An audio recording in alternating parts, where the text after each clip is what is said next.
क्योंकि सिंधी वोटरों को साधने के लिए बहुत इंपॉर्टेंट हो जाता है। सिंधी वोटर बहुत है लेकिन पॉकेट्स में है, हर विधानसभा क्षेत्र में है लेकिन पॉकेट्स में पूरा बाहुल उनका नहीं दिखाई देता, लेकिन बहुत इंपॉर्टेंट हो जाते हैं। यही कारण है कि अजमेर यानी कि संघ की प्रतिष्ठा से बहुत ज्यादा इंपॉर्टेंट हो जाता है और संघ पृष्ठभूमि से वासुदेव देवनानी आते हैं, उनको स्पीकर बनाया गया है। इसके अलावा दिया कुमारी जो महत्वपूर्ण है, राजपूत चेहरा है और जयपुर की प्रिंसेस कही जाती है, राजकुमारी के साथ में उनके अनुभव जो है वो हो चुका है, सांसदी का अनुभव उनके पास हो चुका है और उनके साथ साथ में उनको मेरे ख्याल से जो डिप्टी सीएम बनाया गया है, भविष्य में वो सीएम भी हो सकती है, इसमें कोई दो राय नहीं है। लेकिन भजन लाल शर्मा ये बड़ी बात आप कह रहे हैं कि डिप्टी सीएम बनाया गया है, भविष्य में वो सीएम भी हो सकती हैं। बिल्कुल, इसमें कोई दो राय नहीं है, क्योंकि जिस तरीके से उनको ग्रूम किया जा रहा है, बीजेपी बहुत अच्छे तरीके से उनको ग्रूम कर रही है और बहुत अच्छे तरीके से उनको सिखा भी रही है। संगठनात्मक तरीके से अगर बात करें तो उनके पास संगठन का एक तजुर्बा नहीं था और उसी तजुर्बे के कारण भजनलाल शर्मा पर मोहर लगी है। भजनलाल शर्मा बीते करीब 15 से 20 साल से लगातार संगठन में काम कर रहे थे।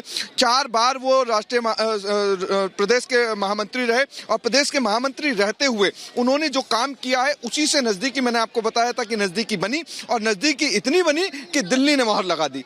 नजदीकी इतनी बनी कि दिल्ली ने मोहर लगा दी है। बहुत सारे लोग चर्चा करेंगे कि पहली बार विधायक बने और सीधे मुख्यमंत्री की कुर्सी पर काबिज हो गए। अभी जो लोगों से हम बात कर रहे थे तो उन्होंने कहा कि एक ऐसा कार्यकर्ता, सोचिए बीजेपी में हो सकता है कि पहली बार विधायक बने और सीधे मुख्यमंत्री बन जाए, तो इसको जाहिर तौर पर बीजेपी भुनाएगी भी कि देखिए यहाँ पर एक ऐसी पार्टी है जहाँ पर फर्स्ट टाइम एमएलए और सीधे सीएम की कुर्सी तक जा सकता है, किसी और पार्टी में नहीं होगा। बिल्कुल, इसमें कोई दोहराई नहीं है। इसमें ये प्रैक्टिकल प्रयोगशाला है, बीजेपी की बहुत बड़ी प्रयोगशाला है जिसमें सीधे तौर पर साफ कहा जाता है कि प्रयोगशाला में किसी का भी नंबर आ सकता है।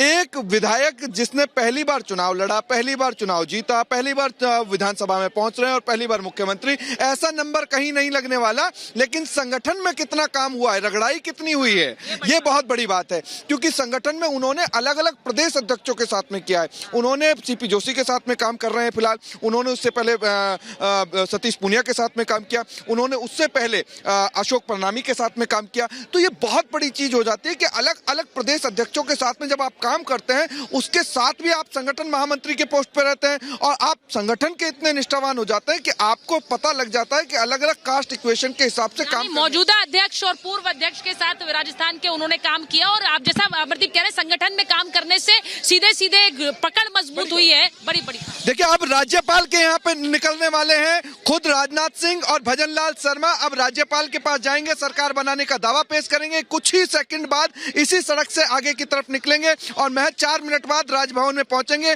वहां कलराज मिश्र से मुलाकात करके सरकार बनाने का दावा ठोकेंगे। यह भी बड़ी खबर हम बता रहे हैं। तो कोई खबर रह गई बड़ी अमरदीप बताने के लिए दर्शकों को? सारी बड़ी खबरें रफ्तार से अमरदीप ने बताई, जो जैसे जैसे उनके पास आ रही थी। अब ये बड़ी बात है कि first time MLA Bhajanlal Sharma अब राजस्थान का नेतृत्व करेंगे और उन पर बड़ी जिम्मेदारी, अमित के पास एक बार चले जाते हैं। अमित, उन पर बड़ी जिम्मेदारी 25 में से 25 दिलाने की है लोकसभा के लिए 25 में से 25।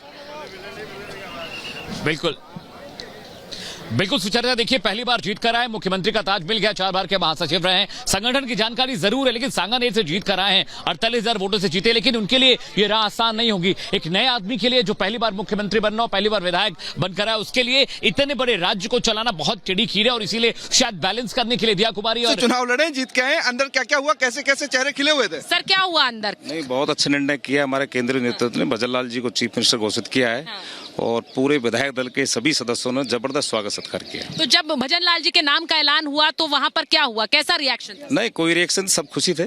सब